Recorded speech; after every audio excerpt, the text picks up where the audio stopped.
activités parascolaires que le complexe de formation professionnelle et éducative organise chaque semaine. Et cette semaine, bien sûr, évidemment, l'événement de la journée de la culture africaine que nous célébrons tous aujourd'hui avec en présence des stagiaires, collègues du sous-saharien qui représentent les pays suivants, le Mali, le Gabon, Burkina Faso, la Guinée-Bissau et le Djibouti. Donc aujourd'hui, on va faire un petit peu un voyage dans tous les le pays de Comores. Et pour ne pas tarder, je donne la parole à M. Moustaqim pour lire un verset du Coran. Merci.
Bonjour à tout le monde.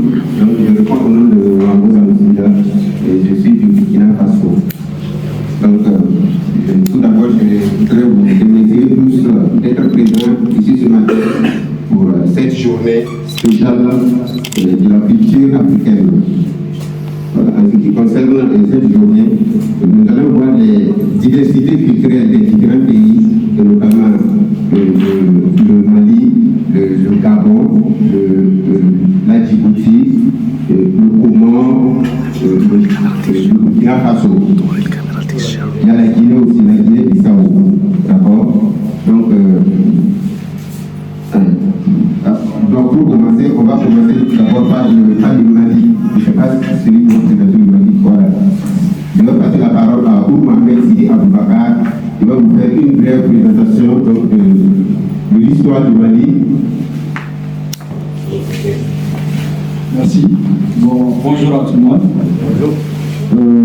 Première des choses, on remercie la direction d'avoir organisé cette journée qui permet à nos frères et sœurs marocains de connaître un peu sur nos différents pays, leur histoire, leur culture, leur religion et le mode de vie aussi. Sans autant tarder, le drapeau du Mali, c'est le vert blanc rouge. Qui parle du vert blanc rouge, je parle de l'Afrique en général, et qui est le drapeau.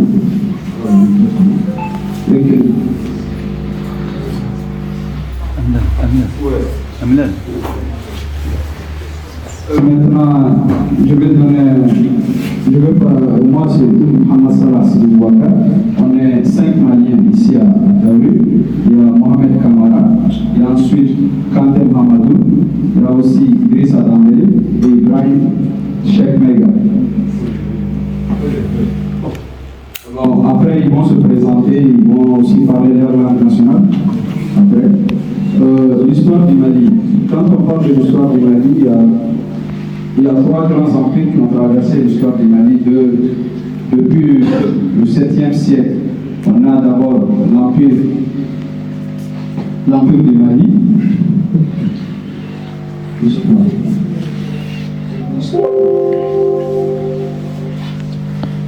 L'histoire du Mali, il y a 3 empires qui ont traversé l'histoire du Mali. On a l'empire du Mali, l'empire Songwe, et ensuite on a l'empire du Ghana. Il y a plusieurs histoires qui, je pense que je vais laisser le micro, parce que ça dérange un peu. Voilà. Quand on parle de l'histoire du Mali, on parle un peu de 3 grands empires et puis des différents royaumes qui ont traversé l'histoire du Mali. Et aussi de petits royaumes, donc on ne peut pas tout parler de ça aujourd'hui. Avec la présentation, c'était un peu précipité. Maintenant, quand on parle de l'histoire du Mali, aussi on parle du Maroc. On parle du Maroc comment? Il y a une ville au Mali qui s'appelle Tombouctou qui était sous domination marocaine. On parle de domination marocaine, mais le royaume marocain s'étendait jusqu'à Tombouctou, qui a été dominé par le Maroc pendant 30 ans.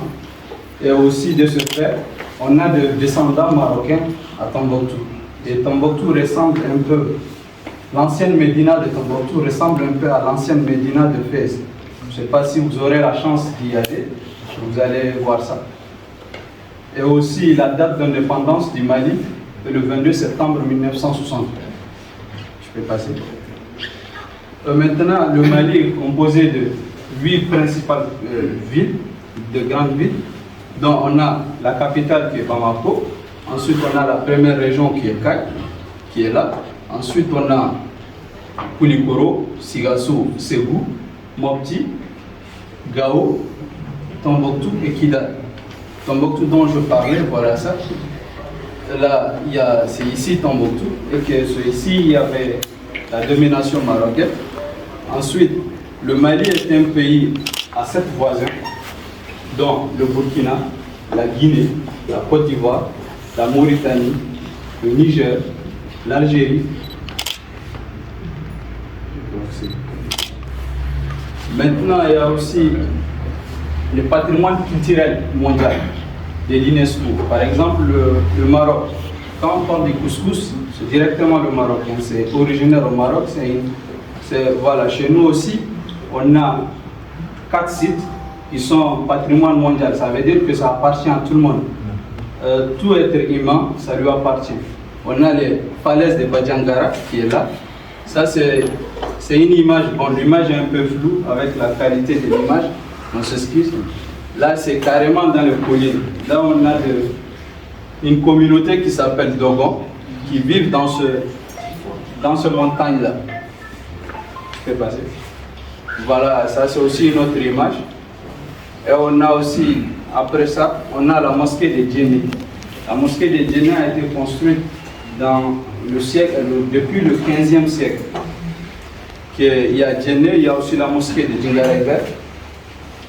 Ça, c'est le tombeau de Zaskia. Le tombeau de Zaskia, c'est construit par Mohamed Askia, qui fut empereur de l'empire Songhai. Et aussi, on a la mosquée de Djingaraiber. Celle-là, elle est dans ma ville natale. C'est une mosquée qui est construite au XIIIe siècle et ensuite renouvelée au XVe siècle. C'est une... Bon, on n'a pas eu de bonnes images.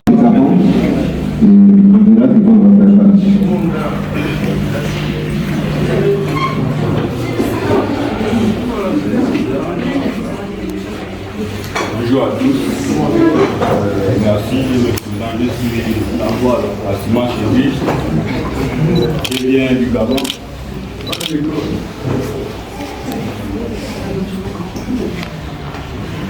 me présente, je suis Massima Chéri. Je viens du Gabon.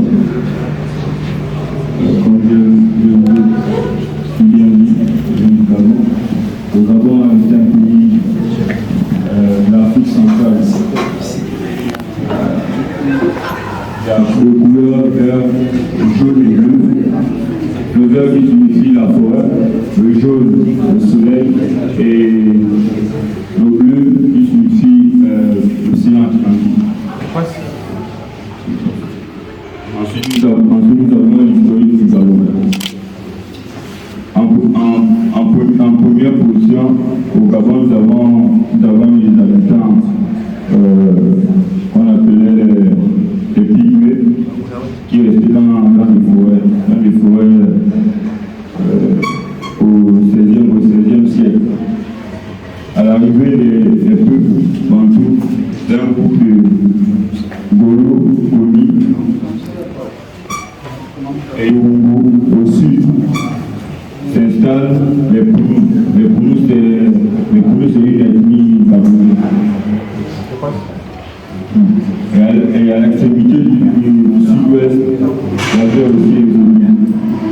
Et au niveau du XVIIIe siècle, dans le nord, s'installe le peuple Fan. Le peuple Fan aussi, c'est une ethnie gabonaise. Ils sont situés au nord du pays. Ensuite, nous avons l'indépendance du Gabon. Le Gabon a pris son indépendance en 1960, le 17 août plus précisément.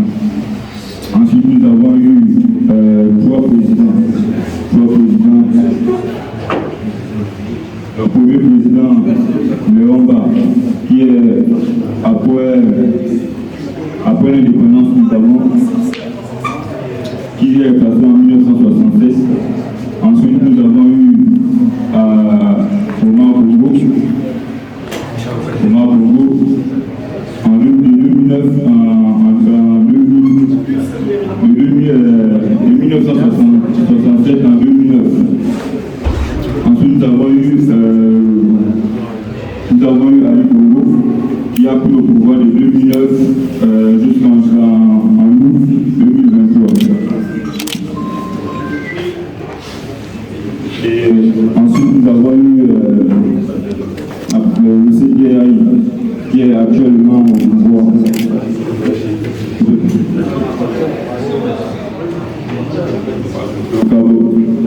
Ici, nous avons la carte camerounaise, située au départ de l'Équateur.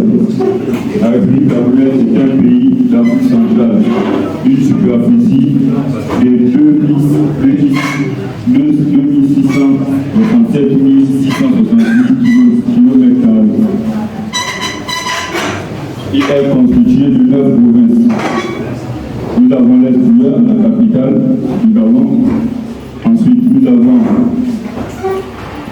l'Est-Ouest, la capitale du Gabon. Ensuite, nous avons le Haut-Togoulou. Sa capitale provinciale est Saint-Louis. Ensuite, nous avons le Moyen-Togo, sa capitale provinciale est Lambaréné. Ensuite, nous avons l'Angouillé, sa capitale provinciale Mouila. Ensuite, nous avons la Nyanga, sa capitale provinciale. Bonjour à tout le monde.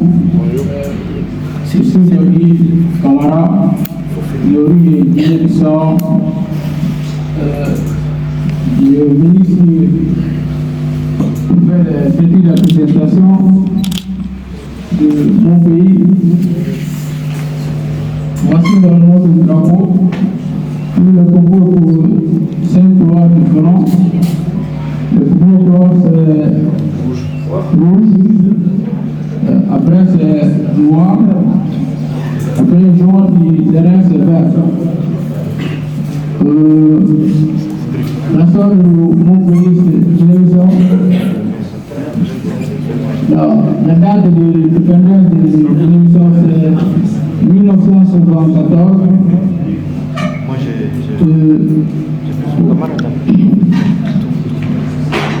Voici la carte de Guinée-Bissau. Se compose de 8 régions. La première région c'est la capitale. Voici ici le numéro 1. Ça c'est Bissau, notre capitale. Après c'est Jumbo. C'est la deuxième région. Après la troisième région c'est Kinara. Voici Kinara ici. Après ça, c'est Tomali. Tomali c'est en bas. Après, on va monter en haut, c'est Cachot. Après Cachot c'est Oulu. Après Oulu c'est Papata. Et Gabou. Et dernier c'est Blama. Et voici le plan, c'est île. On va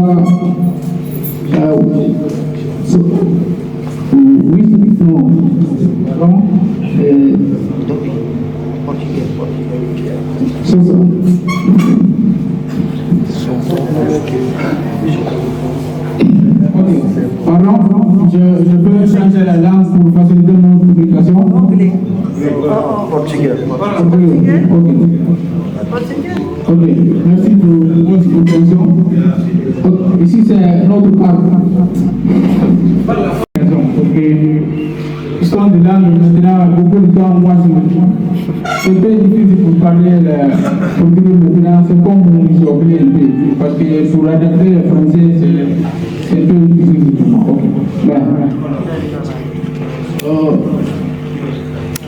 Ici c'est Ilha, on appelle ça Ilha. 88 ilhas, 88 ilhas do Guiné-Bissau. Ici c'est la culture de Guiné-Bissau. Manque de culture do Nordeste. Só que não pode duas escolas, não pode só duas escolas, porque não tem mangue de cultura. Não tem 27 culturas. Pensou cultura, imagem de tudo, para poder facilitar.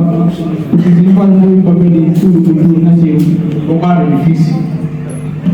Ici, primeiro imagem, essa é a cultura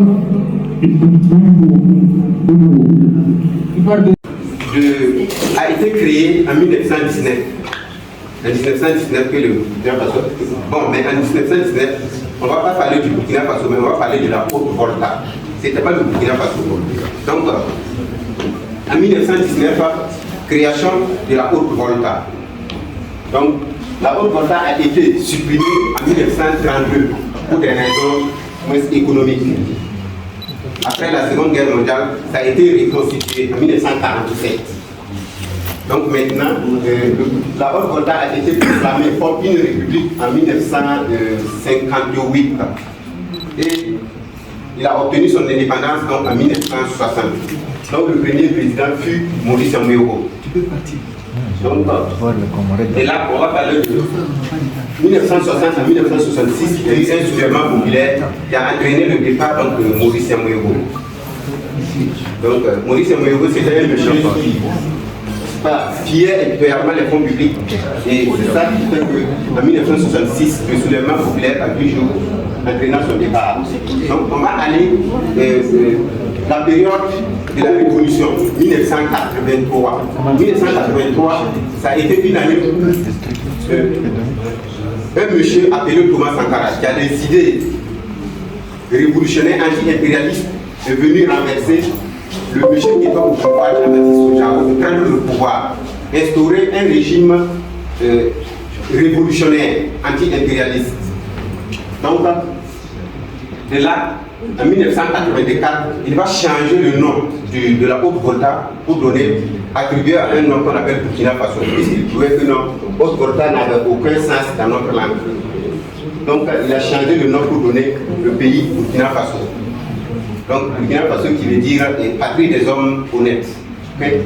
Donc ça, c'est pour que la carte du Burkina Faso. Donc voici la capitale qui est centrée, la capitale Ouagadougou. Donc le Burkina Faso a trois zones climatiques. La zone sahélienne, donc au nord, la zone soudano-sahélienne, donc au centre, et la zone burkindienne, ou soudanienne, donc au sud. D'accord? Donc on va parler de la population du Burkina Faso. Donc, comme la pyramide des âges le montre, la population du Burkina Faso a une base large et un sommet effilé. Ça veut dire qu'il y a une forte natalité, une faible espérance de vie. Donc là, ça c'est la population. La population du Burkina Faso, le recensement a été fait en 2022, où on a obtenu 22 673 761 habitants. 22 millions et quelques habitants. Donc, l'économie du Burkina Faso. Oui, vas-y. Donc l'économie du Burkina Faso, on dira que l'élevage et l'agriculture sont les piliers économiques du Burkina Faso. L'élevage, l'agriculture. Ça c'est la culture donc, du coton. Ça c'est l'élevage, transhumance. Et ça c'est les cultures de contre-saison. Les rizicultures et Passe. Ça, l'image que vous voyez ici, c'est un céréal de Burkina Faso dont on utilise pour faire de l'alcool. On appelle ça du sorgho. Voilà. L'agriculture. Donc, 17% du PIB, le Burkina Faso est le deuxième pays producteur du coton. Avec la contribution au PIB 17%. Donc avec 482 000 tonnes en 2023, la production du coton au Burkina Faso en 2023, 482 000 tonnes. Juste derrière le Bénin qui a produit 700 000 tonnes. Le Burkina Faso a été deuxième en 2023 en termes de production cotonnière. Derrière là, donc, le Bénin. Donc, vas-y. On va parler, voilà. Je me nomme Maka Mohamed. Et avant de commencer, j'aimerais remercier les responsables et les chers camarades, mesdames et messieurs, d'avoir pu venir ici nous voir parce que cette journée est vraiment importante pour nous, pour la culture africaine. On va d'abord commencer avec l'hymne national comorien. Je vous prie de votre présentation. Là, tu es parti. Tu es parti.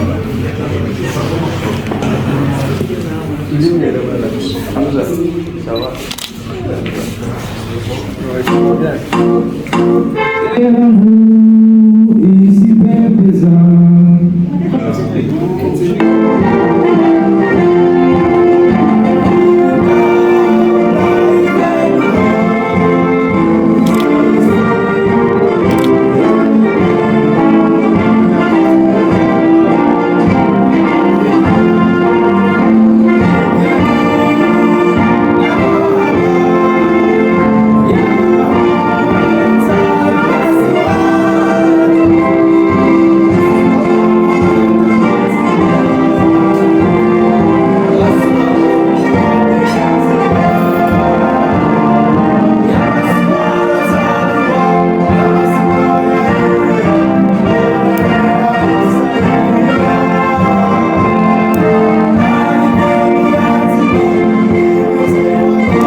tout mon frère.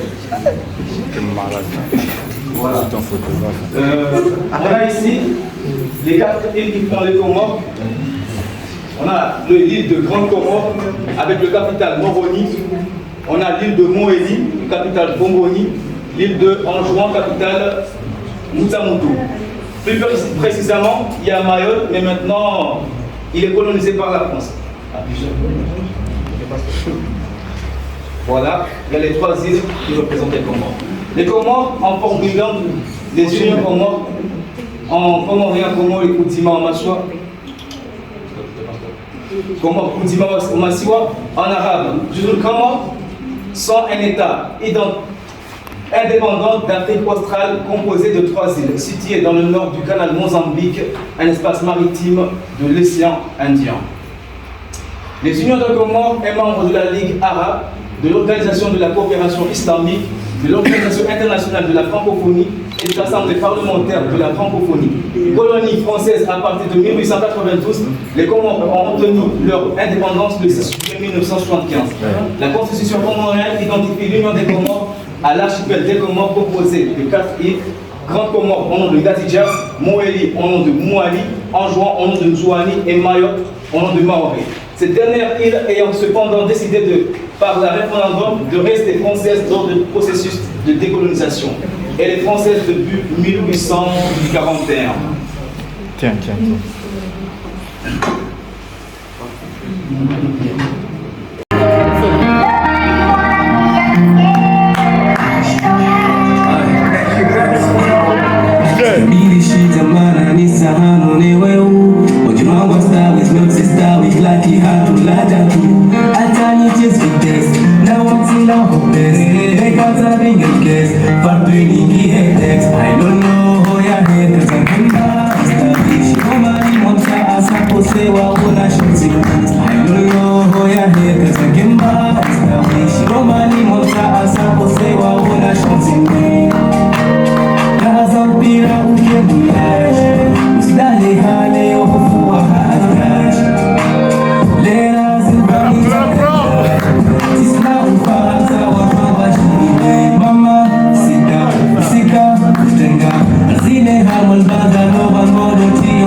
Je suis originaire de Djibouti, je m'appelle Kadir Abdallah Ahmed, avec mon collègue Mahdi Ali Iltirem. Avant de suivre notre grande présentation, on va présenter notre musique de travaux. Avant de rentrer, pour respecter 2 minutes de s'élever les travaux des chansons.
Cédric, ça c'est l'hymne.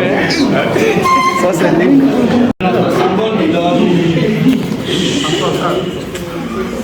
Hey. Et voilà notre drapeau. Le vert, c'est le vert du arbre, et le blanc c'est le ciel. Le bleu c'est le ciel, le blanc c'est le vert, et le rouge c'est le sang du vert. Passe. Voilà le sang, c'est le roi magicien. C'est Ismaël. Djibouti, en forme d'une langue de la République de Djibouti, ça consiste de 3 langues, arabe, somali et afar. C'est un État comme l'Afrique situé du côté occidental du Debout, méridional de la mer Rouge. Il est limitrophe de la Somalie et de Somaliland au sud-est. Et l'Érythrée aussi. Ouest, c'est l'Érythrée. Le nord, à travers de droite du bord du Mali, en frontière maritime avec le Yaman. Sa population en 2023 est estimée à environ 1,3 million d'Égyptiens.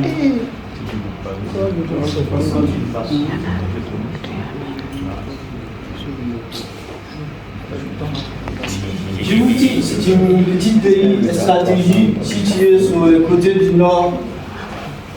nord-ouest du Corne d'Afrique.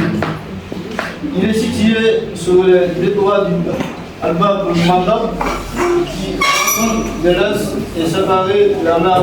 Un voyage, n'est-ce pas? Ouais. On a fait tout un voyage vers le subsaharien. C'est vrai qu'on est tous des Africains, mais cette diversité culturelle, c'est vraiment une richesse pour l'Afrique. Et ça, l'objectif de cet événement, c'est de favoriser cette culture, de vivre ensemble et de se connaître, de connaître différentes cultures des autres pays et aussi connaître les différentes traditions, mais également connaître les langues, les religions, et parce que c'est tout ça qui fait l'Afrique. Et c'est une richesse.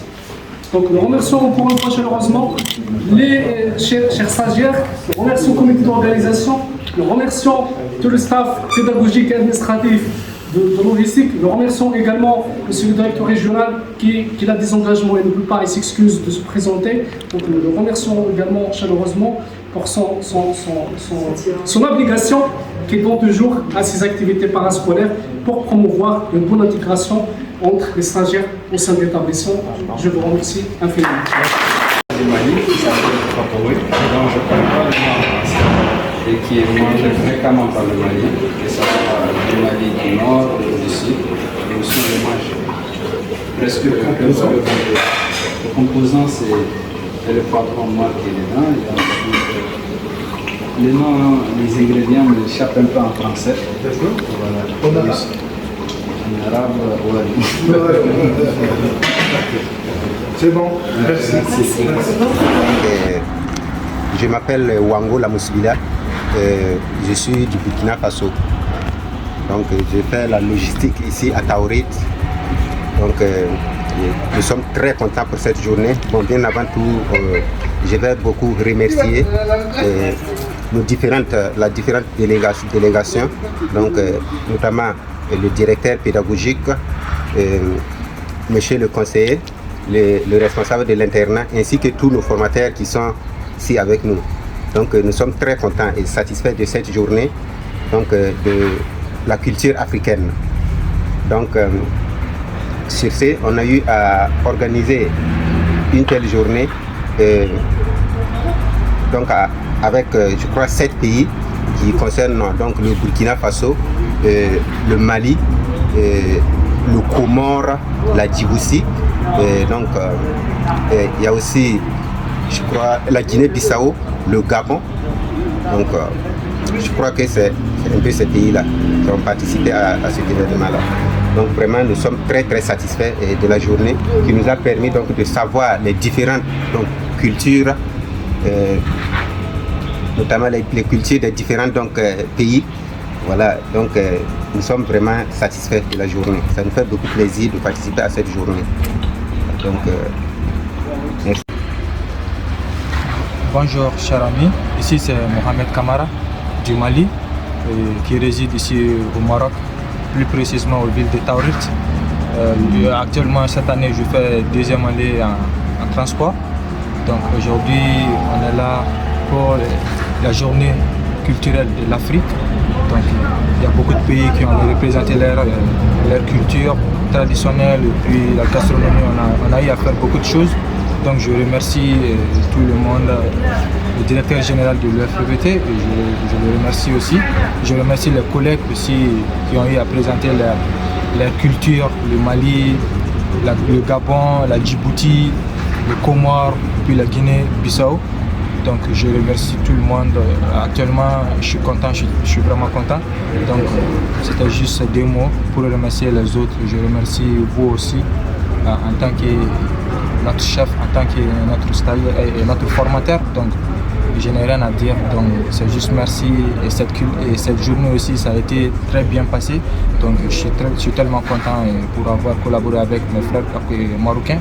Donc c'est ça seulement que je peux dire. Donc je suis content. Donc on prie Dieu que l'année prochaine ça soit aussi comme ça, Inch'Allah, même si nous ne sommes pas là, les frères qui vont venir après nous. Donc une fois l'année prochaine ça sera bien plus mieux que ça même. Donc toujours c'est l'Afrique qui gagne. Merci beaucoup.